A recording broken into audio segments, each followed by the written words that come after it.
ಯಾವುದೇ ಒಬ್ಬ ವ್ಯಕ್ತಿಗಾಗಲಿ ಆತ ಅಂದುಕೊಂಡ ಕೆಲಸಗಳು ಯಶಸ್ವಿಯಾಗಿ ನೆರವೇರಬೇಕು ಅನ್ನುವುದಾದರೆ ಅರಳಿ ಮರದ ಮುಂದೆ ನಿಂತು ಈ ಮಂತ್ರವನ್ನು ಜಪಿಸಬೇಕು.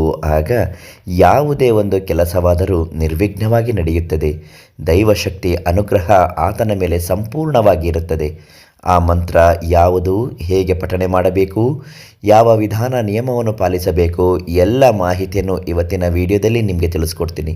ಅದಕ್ಕಿಂತ ಮೊದಲು ನೀವಿನ್ನೂ ನಮ್ಮ ಚಾನಲನ್ನು ಸಬ್ಸ್ಕ್ರೈಬ್ ಮಾಡಿಲ್ಲ ಅಂದರೆ ದಯವಿಟ್ಟು ಈ ಕೂಡಲೇ ಸಬ್ಸ್ಕ್ರೈಬ್ ಮಾಡಿ, ದಿವ್ಯ ದರ್ಶನ ಕಾರ್ಯಕ್ರಮಕ್ಕೆ ಒಂದು ಲೈಕ್ ಮಾಡಿ. ನಾವು ಹಾಕೋ ಪ್ರತಿ ದೈವ ಮಾಹಿತಿಗಳು ಮತ್ತು ಸಮಸ್ಯೆಗಳ ಪರಿಹಾರ ಮಾಹಿತಿಗಳು ಉಚಿತವಾಗಿ ನಿಮಗೆ ಬಂದು ತಲುಪುತ್ತೆ. ನಿಮ್ಮ ಮನೆಯಲ್ಲಿ ಅದೃಷ್ಟ ಲಕ್ಷ್ಮಿ ಕಟಾಕ್ಷ ಯಂತ್ರವನ್ನು ಪ್ರತಿನಿತ್ಯ ಇಟ್ಟು ಪೂಜೆ ಮಾಡಿಕೊಳ್ಳುವುದರಿಂದ ಯಾವುದೇ ರೀತಿಯಾದಂತಹ ಹಣಕಾಸಿನ ಸಮಸ್ಯೆ ಇದ್ದರೂ ಶಾಶ್ವತವಾಗಿ ಪರಿಹಾರ ಆಗುತ್ತೆ. ಅದಕ್ಕಾಗಿ ಪ್ರಧಾನ ತಾಂತ್ರಿಕ ಕೀರ್ತಿ ಪ್ರಸಾದ್ ಗುರೂಜಿ ಅವರಿಗೆ ಒಂದು ಕರೆ ಮಾಡಿ ಅವರಿಂದ ಕೇಳಿ ಪಡೆದುಕೊಳ್ಳಿ, ಒಳ್ಳೆಯದಾಗುತ್ತೆ. ಜೀವನದಲ್ಲಿ ಮನುಷ್ಯನು ಅದೆಷ್ಟೇ ಶ್ರದ್ಧೆಯಿಂದ ಕಷ್ಟಪಟ್ಟು ಕೆಲಸ ಮಾಡಿ ಜೀವನ ಸಾಗಿಸುವಂತಿದ್ದರೂ ಸಹ ಕೆಲವೊಮ್ಮೆ ಆತನಿಗೆ ನಿರಾಸಕ್ತಿ ಮೂಡುತ್ತದೆ. ಕೆಲವೊಂದಿಷ್ಟು ಕೆಲಸದಲ್ಲಿ ಆತ ನಿರೀಕ್ಷೆಗೂ ಮೀರಿ ಸೋಲನ್ನು ಅನುಭವಿಸಬೇಕಾಗುತ್ತದೆ.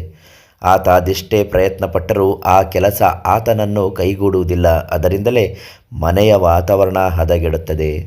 ಮನೆಯ ಪ್ರತಿ ಸದಸ್ಯನಿಗೆ ಚಿಂತೆ ಪ್ರಾರಂಭವಾಗುತ್ತದೆ.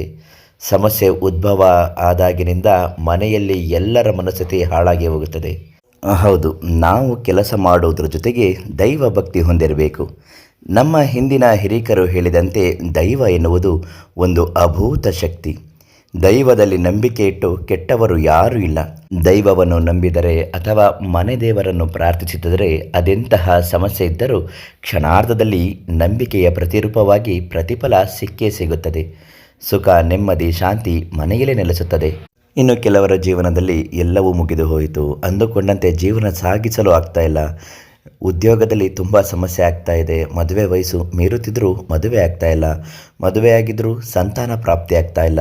ಮನೆಯಲ್ಲಿ ನೆಮ್ಮದಿ ಇಲ್ಲ ಅಂದರೆ ಹಾಗೂ ಆರ್ಥಿಕ ಪರಿಸ್ಥಿತಿ ಕೂಡ ಸುಧಾರಿಸುತ್ತಿಲ್ಲ ಎನ್ನುವುದಾದರೆ ಹಿಂದೆ ಅರಳಿ ಮರದ ಮುಂದೆ ಹೋಗಿ ನಿಮ್ಮ ಎರಡೂ ಕೈಗಳನ್ನು ಅರಳಿ ಮರದ ಮೇಲೆ ಇಡಬೇಕು. ಭಕ್ತಿಯಿಂದ ನಿಮ್ಮ ಕಷ್ಟಗಳನ್ನೆಲ್ಲ ಅಲ್ಲಿ ಹೇಳಿಕೊಳ್ಳಬೇಕು. ಹಾಗೆ 21 ಬಾರಿ ನಾವು ಹೇಳಿಕೊಡುವ ಈ ಮಂತ್ರವನ್ನು ಪಠನೆ ಮಾಡಬೇಕು. ಮಂತ್ರಕ್ಕೆ ಇರುವ ಶಕ್ತಿಯೇ ಅದು.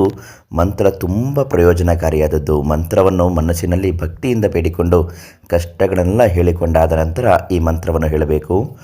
ಓಂ ಐಂ ಶ್ರೀಂ ಭಾಗ್ಯೋದಯಂ ಕುರು ಕುರು ಶ್ರೀಂ ಏಂ ಫಟ್. ಈ ಮಂತ್ರವು ಓರ್ವ ವ್ಯಕ್ತಿಗೆ ಸೌಭಾಗ್ಯವನ್ನು ತರುವ ಮಂತ್ರವಾಗಿದೆ.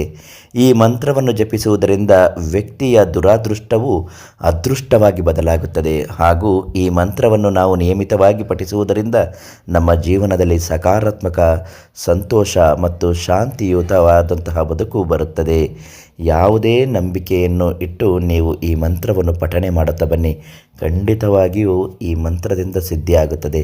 ಅರಳಿ ಮರದಲ್ಲಿ ದೇವಾನುದೇವತೆಗಳ ವಾಸವಿರುತ್ತದೆ. ಆದ್ದರಿಂದ ನಿಮ್ಮ ಪ್ರತಿ ಬೇಡಿಕೆ, ಕೋರಿಕೆಗಳು ಇದರಿಂದ ಈಡೇರುತ್ತದೆ. ನಿಮ್ಮ ಜೀವನದಲ್ಲಿ ಅದೆಂಥದ್ದೇ ಸಮಸ್ಯೆ ಇದ್ದರೂ ಶಾಶ್ವತವಾದ ಪರಿಹಾರಕ್ಕಾಗಿ ಪ್ರಧಾನ ತಾಂತ್ರಿಕ ಕೀರ್ತಿ ಪ್ರಸಾದ್ ಗುರೂಜಿ ಅವರಿಗೆ ಒಂದೇ ಒಂದು ಫೋನ್ ಕರೆ ಮಾಡಿ ಎಲ್ಲವನ್ನು ಹೇಳಿಕೊಳ್ಳಿ.